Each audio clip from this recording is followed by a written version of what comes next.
ሀገር ከመውጣቴ በፊት አግብቼ ነበረ በ15 ዓመቴ እንደዚህ 14 15 ተማሪ እያለሁ እና ተማሪ እያለሁ ነበረ የተወበግሎም ትምህርት ቤታችን መጥቶ ነው ፍሬሽ ተቀጣሪ ነበረ ወረዳችን ላይ ከዩኒቨርሲቲ እንደወጣ የአቃቢ ሆኖ ተቀጣሪ ነበርና እኔ ከትምህርት ቤት ሲወጣ ቤታችን አጥንቶ ወክ እያስመሰለ ምናምን ተዋወቀኝ። ቤተሰብ ጠየቀ። ቤተሰብ ደግሞ በዛን ሰዓት ያኔ ቆይቷል፣ የዛሬ ስንት ዓመት ነው እና አላንገራገሩም። ስጠይቅ ተሰጠው፣ ተዳርኩኝ፣ አገባው። ያንከባክበኝ ነበረ። በጣም ጥሩ ሰው ነው። እኔ ስለ ትዳር ብዙም አላውቅም ነበረ። ያስጠናኛል፣ ምግብ ይሰራልናል፣ ልብስ ያጥብልኛል። ያኔ ጥሩ ነገር ነበረ የሰጠኝ ነበረ። ከዛ በዚህ እያለን አረገዝኩና እሱ ደግሞ ወደ ጦር ላይ ለ6 ወር መንግስት አዘዘውና ሄደ። በዛ ሰዓት ቤተሰብ ጋር መለሰኝ። ቤተሰብ ጋር ሁኜ ያው መውለድም ደረሰ። እዛው እናቴ ጋር ወለድኩኝ።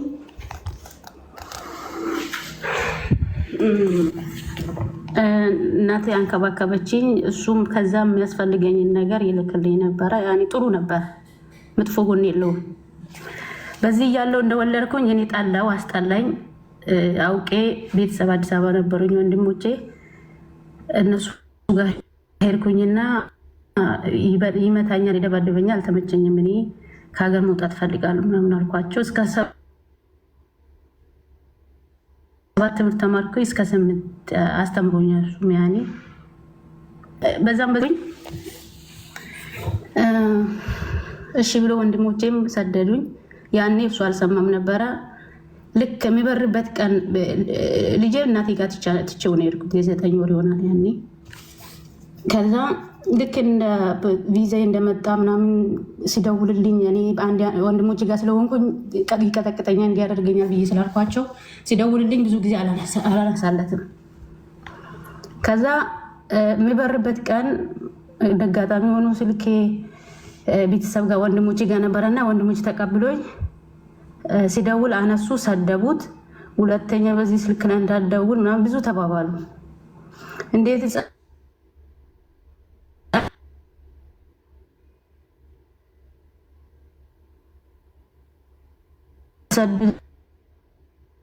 ምንድነው? ምን ሆናችሁ?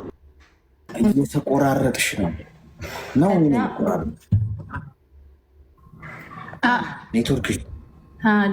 ኔትወርክ ይሆናል። እሺ።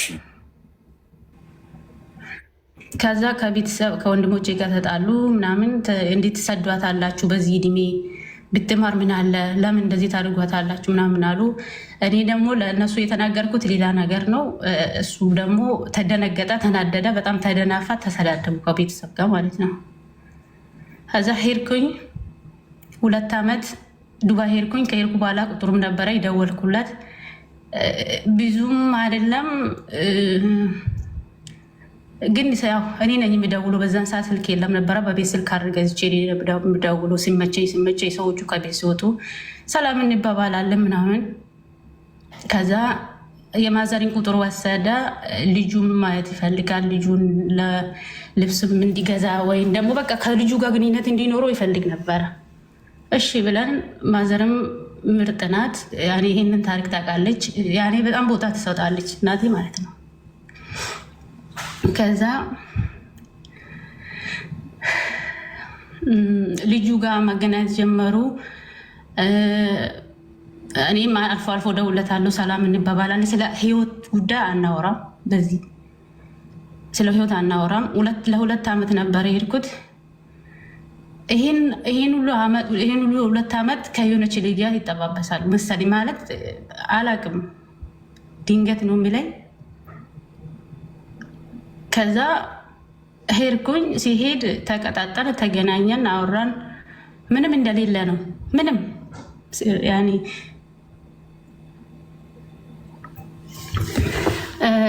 ስንገናኝ ምንም ስለራሱ ህይወት ስኩሪቲ አድርገው ነው የሚያወራኝ። ምንም እንትን የሚለኝ ነገር የለም። አብረን እንኖራለን አንኖርም። ስለ ራሴ ህይወት፣ ስለ ራሱ ህይወት የሚያወራኝ ነገር አልነበረም። ብዙ ነገር አነበብኩት። ያኔ ማለት ነው። ለካ እኔም እዚህ ዱባይ ያለው ወደ ሳዑዲ እንደዚህ ፕሮሰስ ተጀምሮ ነበረ። ለአንድ ወር ነበር የቆየሁት። በዚህ መሀል ሁለቴ ነው ምንክን የተገናኘ ነው። ከዛ መጣው ወደዚህ። ከመጣው በኋላም አልፎ አልፎ እንደዋወላለን። ይሄን አይልም ቦታ አልሰጠውም። ብንደዋወልም ስለ ህይወታችን ታሪክ አናወራም። አገባሽ፣ አገባ፣ ምን ላይ ነህ፣ እንዴት ነው የሚለው ነገር የለም በመሀላችን።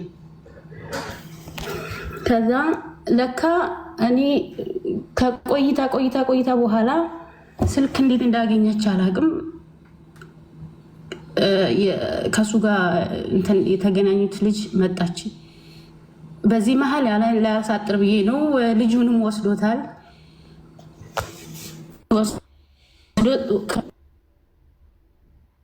እናቴ ወስዶ እያስተማረ ነው። ለትምህርት ሲደርስ ወስዶ እያስተማረ ነው። ያለም አንድ ሪያል አንድ አቅም እዚህ መጥቼ እንደዚሁ ምንም ብሎ ስለ ብር ምንም ጠይቆኝ አቅም ቆየው ላሳጥር ብዬ ነው። እና ልጁንም ወስዶ አስተማረው። ለካ ከሷም ልጅ ወልዷል። ያንን ልጅ ከልጅ ጋር ፎቶ አንስተው ምን ብላ ላከችልኝ ሴትዮዋ። እኔ ምንም አውቀው ታሪክ የለኝም። እኔም ቦታ የለኝም። ሊያግባ አግባ ማለት አልጠለውም። ያኔ ብቻ ላከችልኝ። ምንድነው ባሌ ነው አለችኝ። ከዚህ በኋላ ህይወቴን ባትበጠብጪ ጥሩ ነው አለችኝ። ደነገጥኩኝ። ማለት ያልጠበቅኩም በዚህ ጠሪቅ መንገድ አልጠበቅኩም ነበረ። እዛ እሺ ወክል ነው ምናልኩ። ሰው ደውሎልሻል እንዲ አለኝ። ከሁለት ቀን በኋላ መጣና አዎ የሆነች ልጅ ይሄንን ፎቶ ላከችልኝ። አግብታል እንዴ ምናምን አልኩት። አይ ታሪኩ ብዙ ነው ላሳውቅሽ አልፈለግኩም ምናምን አለኝ። ማለት አልኩት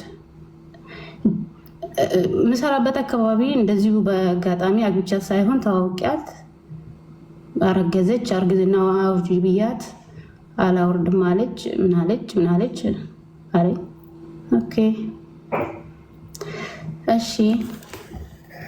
እዛ እንግዲህ ይህን ልጅ ወልዳ ልጅቷም ወደ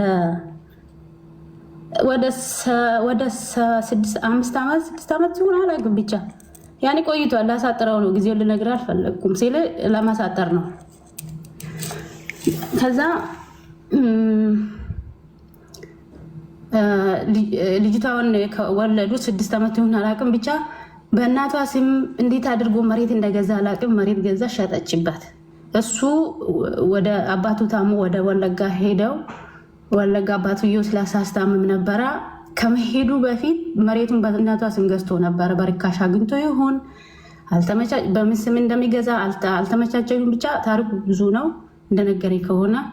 ያንን መሬት እናትዮ ትሸጠውና ይኸውልሽ አለችው፣ ይሄንን መሬት ይሸጥና ሰውየው ሚስት አለው፣ ይሄው ልጁን እያሳደገን እያየሽ ነው፣ አምልጪው አለቻት። ልጅቷ ብታንገራግርም አልተስማማችም ነበረ። ያም ሆኖ ይሄ ሻጠውት፣ መሬቱ ሸጡት። ልጇን ይዛ እሷም እነሱ ከሚኖሩበት ቤት ጠፉ። ከዛ ጠፉ። ከእናት አባትየውን ቀብሮ ሲመለስ ይሄ ነገር ተከናውኖ ጠበቀው። ፖሊስ ወስዶ ሰውየው የህግ ስለሆነ አሳሰራቸው። 15 ቀን እስር ቤት አሳሰራቸው፣ አሰቃያቸው። ከዛ ልጄን አልሰጥም ሂጂ ወደሽበት ብሎ አባረራት። ተጣሉ። ከዛ ልጅቷ ደግሞ እሱ ጋር ያለችው በጣም ታለቅሳለች፣ ታስቸግረዋለች። መግባት በላ ምናትል አስቸግረዋለች። በዚህ መሀል ከኔ ልጅ ጋር አብሮት ማለት ነው። ከዛ ልጇን ከጊዜ በኋላ ትናፍቀውና መሰለኝ ትጨቃጭቋለች። ከዛ እሱ በጣም በሚያከብራቸውና በጣም በሚወዳቸው ጓደኞቹ በኩል ትሄድና እነሱን ለምና ወደ እሱ እንዲያስታርቅ ታደርግና እነሱም እምቢ ማለት ስላልቻልኩ ብሎ እሱም አስገባት፣ ቤት አስገባት። አብሮ መኖር ጀመሩ። ከዛ እኔ የቆየሁትን ቆይቼ ወደ ሀገር ሄድኩኝ። በቃ በዚህ መሀል አብሮ እየኖሩ እኔ ስለ ልጄ ብቻ ነበር የምጠይቀው። ግን ሰውዬውን ወደዋለሁ፣ ጥሩ ሰው ነው። አንድ ብር ጠይቆኝ አቅም ለልጅም አንድ ልብስ ገዝቼ አላውቅም፣ ፈጣሪ በማውቀው ሁኔታ ማለት ነው። ከዛ በጣም ጥሩ ጎን እንዳለው በቃ ፍቅርም ይሁን ውዴታም ይሁን ብቻ አልገባኝም። ጥሩ አመለካከት እሱ አልጠላውም። ከዛ የቆያቱን ቆየውና ገባው ሀገር ሄድኩኝ። በቀደም የዛሬ 2 ወር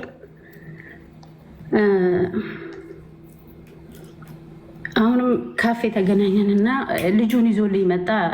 እኔም ልጁን ለማየት ማለት ነው። አወራን፣ ቁጭ አለ አወራን። እግሬ ላይ ወደቀ፣ ይቅርታ ጠየቀኝ። ምን ሆነ ነው? እኔ እኮ በጥቻ አልበጠበጥኩም። አግብታ እየኖርክ አይደለም ወይ? ምንድን ነው ምን አልኩት።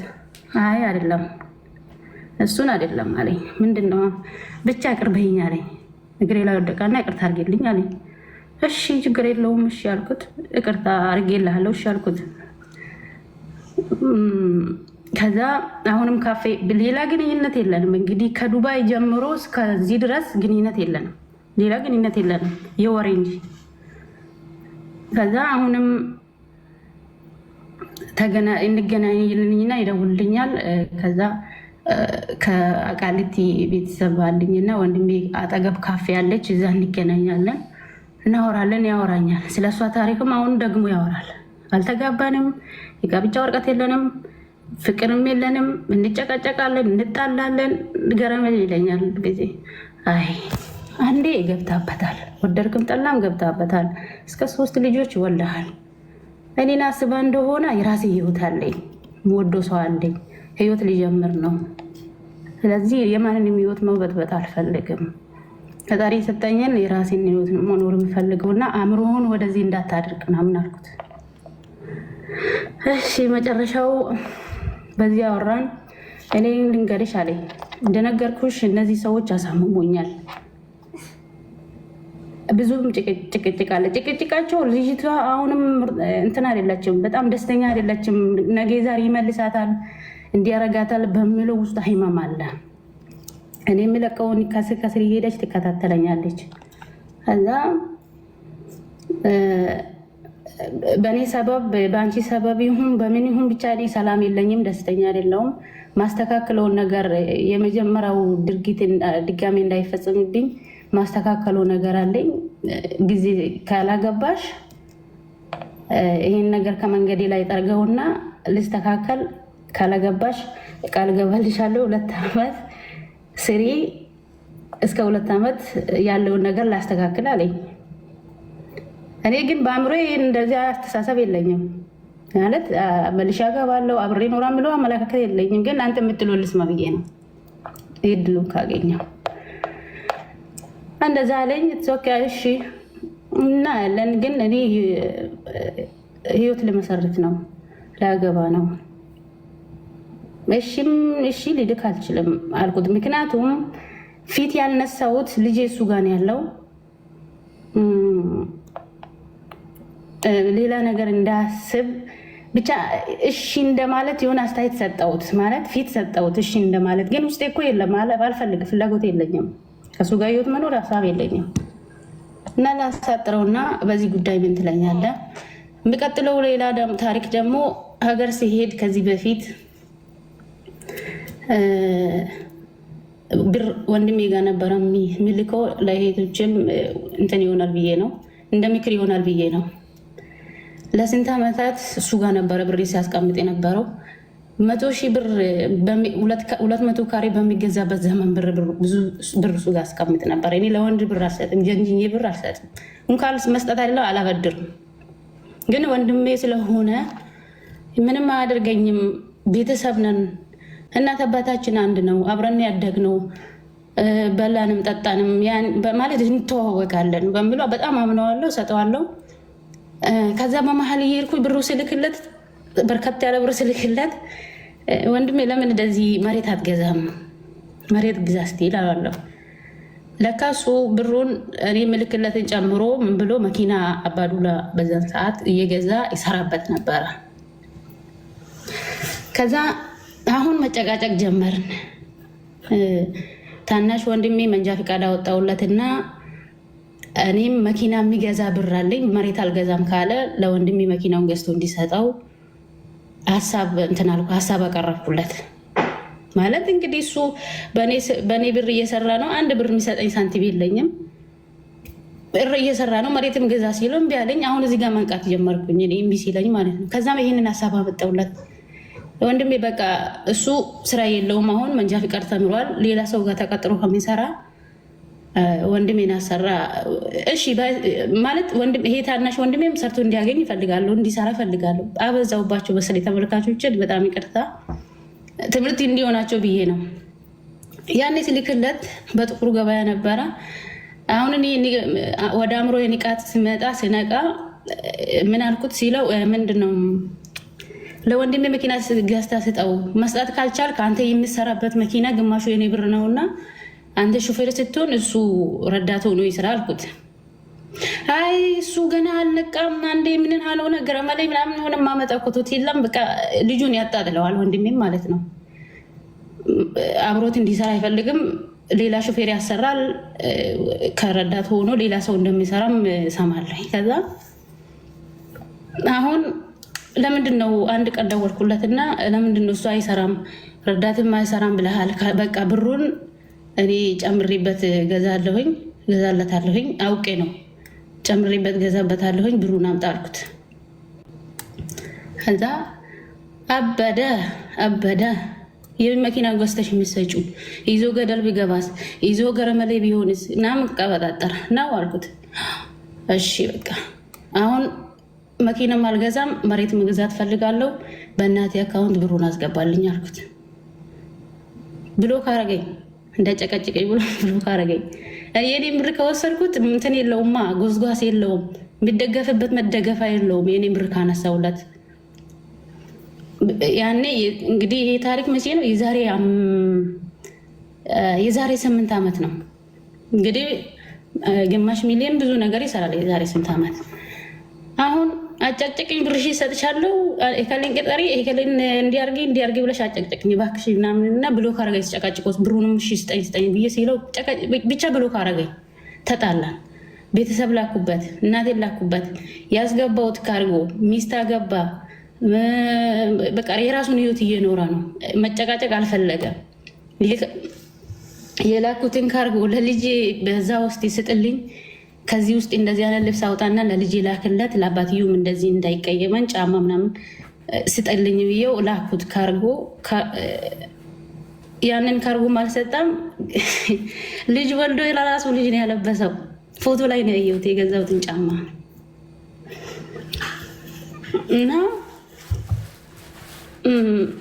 ልብሱም የለም። ባለፈው ሲሄድ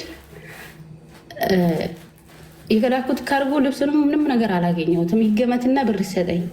በጣም ጸብ መጣም ተጣላም። በጣም ብሩንም አልሰጠኝም። አምጣ ፈልገዋለሁ፣ ከሰው ሀገር ነው የመጣሁት፣ 5 ሳንቲም የለኝም። እንደሚመለስ አልነገርኩትም፣ አያውቅም። ሌላ ቤተሰብ ጋር ነው ያረፍኩት። እኔ የምንቀሳቀስበት ብር የለም፣ ጠቅልዬ ገብቻለሁ። አሁን ያለኝም ብር 1 ሚሊዮን ብር ይሆናል። ገብተዋል። ስጠኝ አልኩት። ክሰሽኝ አለኝ። ክሰሽኝ ከፈለሽ ክሰሽኝ፣ አጨቅጭቅኝ አለኝ። ማለት ክሰሽኝ በምንድነው? አለቀስኩኝ። ፖሊስ ጣቢያ ሄድኩኝ። ማለት ምንም ማድረግ አልቻልኩም። ማለት ግራ ገብቶኛል። ሲጀመር ለካ አንዳንዴ ሰዎች ራሳቸውን የሚያጠፉ ወዶ አይደለም፣ ባዳውን ካናምነበት ነው። ባዳ ነው። ከአይን ፊትህ ይርቀሃል። ማለት ትረሳዋለህ ወይም ትረግመዋለህ፣ ትረሳዋለህ። በዛው ያኔ ከፊት አይቆምም፣ አታገኘውም። ያኔ ከረሳ ትረሳዋለህ። ግን ቤተሰብ ነው፣ መርሳት አትችልም። ፖሊስ ጣቢያ ሲሄድ መስረጃ አለሽ አለ፣ ያስገባሽበት ወረቀት። ሲሄድ መናገር አልቻልኩም። ከኔ ጋር ሄደች ልጅ ነበረች እና እሷ ነበረ የምትናገረው። እኔ ማልቀስ ነው ስራዬ። እንዴትስ ልክሰስ፣ እንዴትስ ልናገር ምለው ነበር። ከዛ እነሱ መስረጃ የለሽም፣ ከሌለች ደግሞ አባገዳ ጋር ሂጂና በእምነት ክደት ምሎ ምሰጥሽ ከሆነ ምናምን አሉ። ሄድኩኝ፣ ተመልሼ ሄድኩኝ። ብቻ ታሪኩ ረዥም ነው።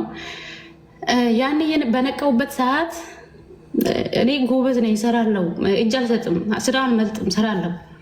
ያኔ የነቀውበት ሰዓት ብሩን አቋርጬ ወደ እናቴ መላክ ጀመርኩኝ። እናቴ ደግሞ በጣም ጎበዝ ናት።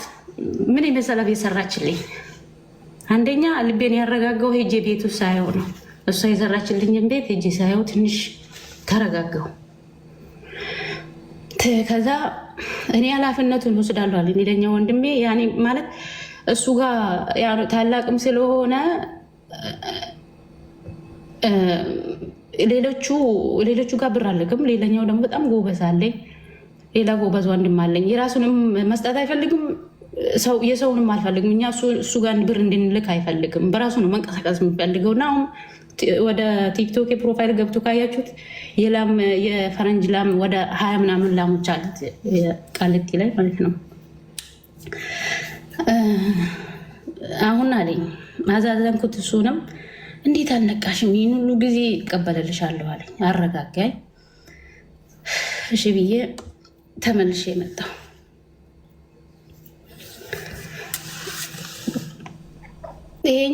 ይሄ የቤተሰብ ታሪክ ያው ለተመልካቹ ሊጠቅማል ብዬ ነው። መልስ ምክር እንትኑ ብዬ ከአንተ ላደክሜ አልፈልግም። ስለዛኛው ደግሞ እኔ እውነትም ሰውየውን ፍቅር ኖሮኝ 2 ዓመት ስሪ ላባራት ነው ያለኝን ሀብት በቤተሰቤና በራሴ ስም ላረገው ነው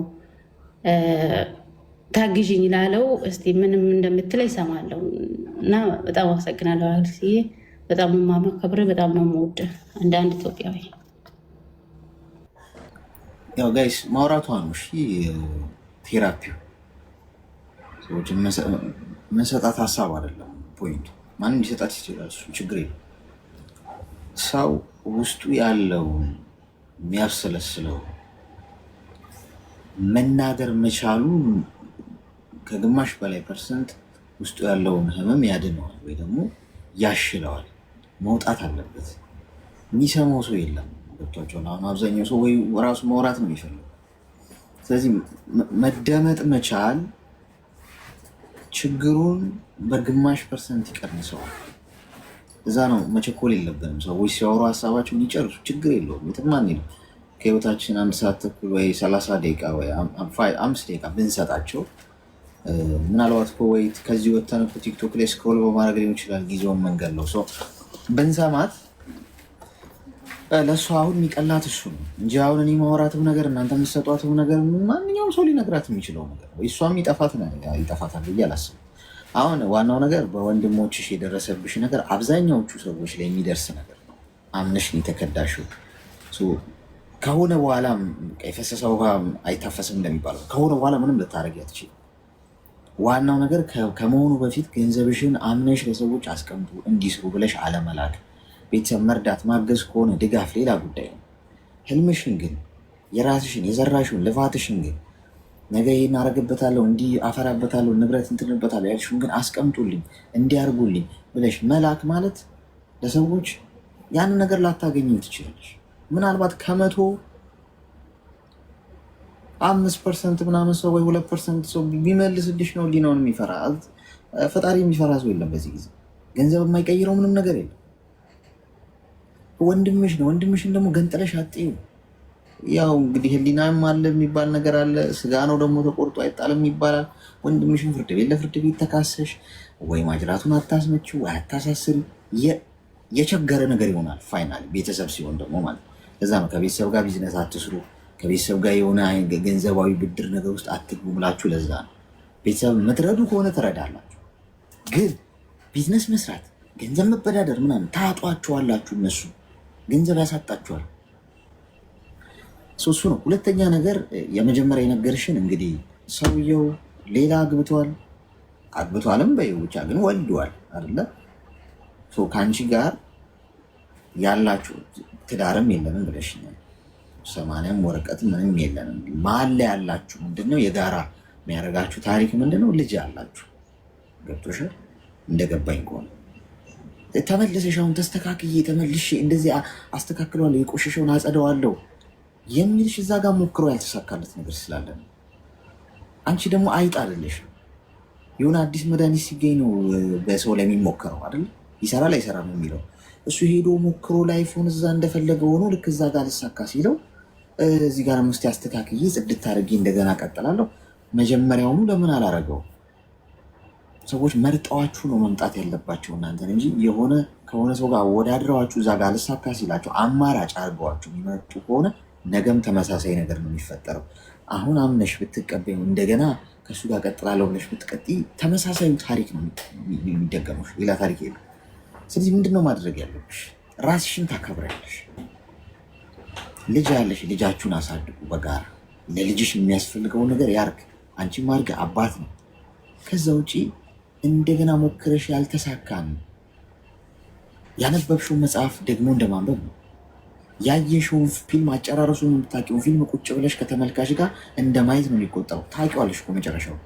ለምንድነው ቁጭ ብለሽ ጊዜ የምትፈጂው? ለምንድነው መጨረሻውን እያወቅሽው ከእሱ ጋር አሁን የምትደራደር? ስለዚህ አይሆንም ማለት ልመጂ፣ ራስሽን አስከብሪ፣ አዲስ ገጽ ግለጪ። ሌላ ህይወት መቀጠል ከፈለግሽ፣ ማግባት ከፈለግሽ ጸሎት አድርገሽ ጊዜ ወስደሽ ገብቶሻል። ስለወለድሽ ሌላ ማግባት አትችይም ማለት አለ። ህይወት ይቀጥላል። ያለፈው ግን አልፏል እህቴ። ከእሱ ጋር ጥሩ የልጅ አባትና እናት፣ ጥሩ ወዳጅ ጓደኛ በልጃችሁ የምትገናኙ ሆነሽ ነው መቀጠል እንጂ እንደገና ደግመን እናበላሸው የሚል አካሄድ ትክክል አይደለም። ስለዚህ በዚህ መልኩ አርቢው እሺ፣ የሚል አካሄድ ትክክል አይደለም። ስለዚህ በዚህ መልኩ አርቢው እሺ።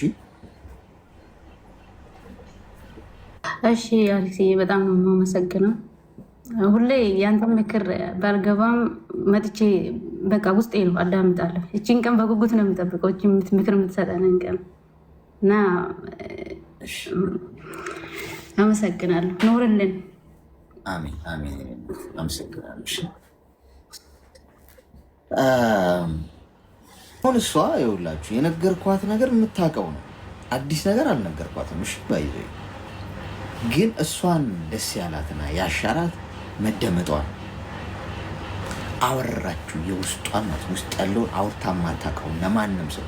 ምክንያቱም ቁጭ ብዬ ላውራ ብትል ቤተሰብ ጋር የራስሽ ጉዳይ፣ እኔ ስራ አለብኝ፣ ያም እኔም የራሴ ነው የሚላት ውስጧ አምቃው እያብሰለሰለች ያለችውን ነገር ቁጭ ብለን አዳመጥናት እስክጨርስ ድረስ በቃ ተነፈሰችው ማለት እንጂ እናንተም አሁን እዚህ ጋር ላይ ብትሆኑ የምትነግሯት ነው የነገርኳት። ሌላ አዲስ ነገር የጨመርኩትም የነገርኳትም ነገር የለም። የነገርኳትም ተአምር የሚፈጠር ነገር አለ። ቁጭ ብላ ራሷ ብታውጠነጥ ነው ለካ እንዲህ ነው እንዲህ ብላ የምታስቡ ነው። ግን መደመጣቸው ነው ሰዎች። ስለዚህ ሰዎች ገብተው ሲያወሩ አስቸኩሉ። እሺ ጋይስ ችግር የለውም። እንደው አንድ ሰዓት ብንሰጥ እንደው ህይወታችን ላይ ይቀነሳል።